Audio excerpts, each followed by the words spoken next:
Ah, dans les slichot, mon cher Gabriel. Ce matin, j'ai prié. Et 4 heures du matin, comme ça, on arrive.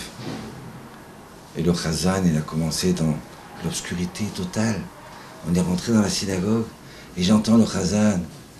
Ben Adam, Malecha Nirdam, Kum Kera, Petachanonim. Ben homme, jeune homme, jusqu'à quand tu vas dormir? Comme si qu'il n'y avait rien, tout est bon, tout est merveilleux dans le monde. Et tu dors, reposé. Lève-toi et supplie Hachem.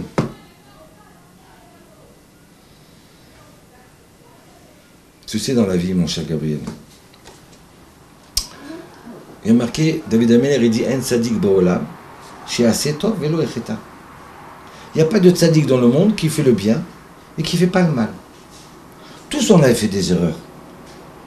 Tous on a fauté. C'est pas encore si grave que ça. Le problème c'est quoi? C'est apprendre à se relever.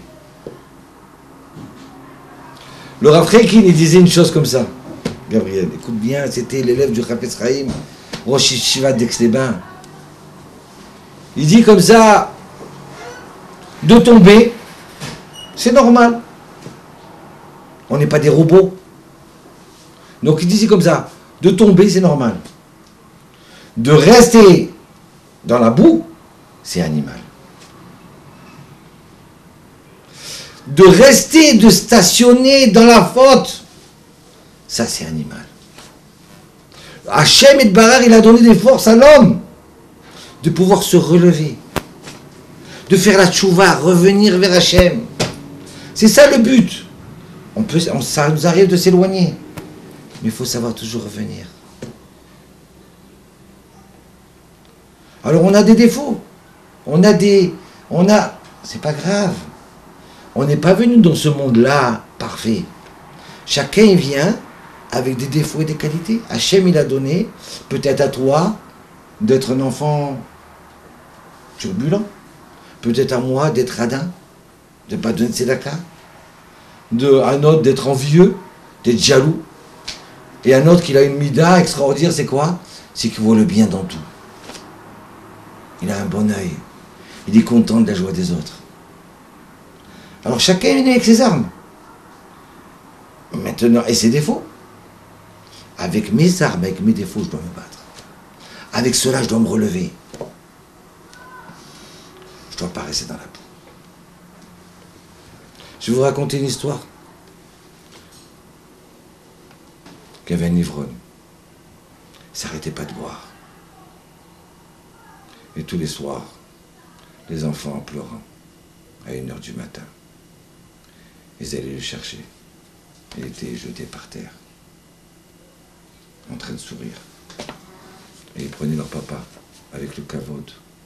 Ils le ramenaient tranquillement à la maison et le couchaient au lit. Les amis, ils disent, mais arrête-toi de boire. Oui, je vais m'arrêter. Il continue. Un jour, un ami à lui, il voit un ivrogne, assis dans la boue, avec une bouteille de vin, et rigolait. Il était sourd. Il a dit, regarde ça, jusqu'à tel point un homme il peut arriver. Il dit, j'ai une idée. Je vais appeler mon ami. Quand il va voir ça, il n'a pas encore bu. Quand il va voir ça, comment on peut arriver à une décadence? Ça va le dégoûter du vin. Et il va partir. Il va guérir. Il va se sauver. Il va se relever. Donc vite, il court chercher son ami. Il dit, viens avec moi, viens. Il faut que je te montre quelque chose. Rends-moi service. Tu peux aller m'acheter quelque chose sur la route là-bas? Il dit, alors d'accord, oui.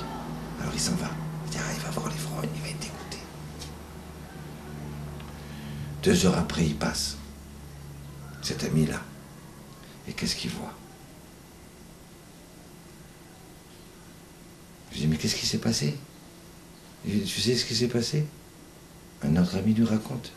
Il lui a dit, quand il a vu l'ivrogne comme ça dans la boue, il s'est approché de lui, il lui dit, dis-moi, le vin il est bon, hein? Et ils ont bu ensemble. Maintenant les deux, ils sont restés dans la boue. Et alors là, il s'est mis à pleurer. Cet ami-là, c'est quoi? Il ne pourra jamais se relever. Mais bien sûr qu'on peut se relever. Elul, Rosh Hashanah et Kippour, c'est des forces. Hachem Yitbarek dit simplement reviens, décide de vouloir revenir. Reprends ton étude de la Torah, reprends ton élan, hein, ta jeunesse, ta foi.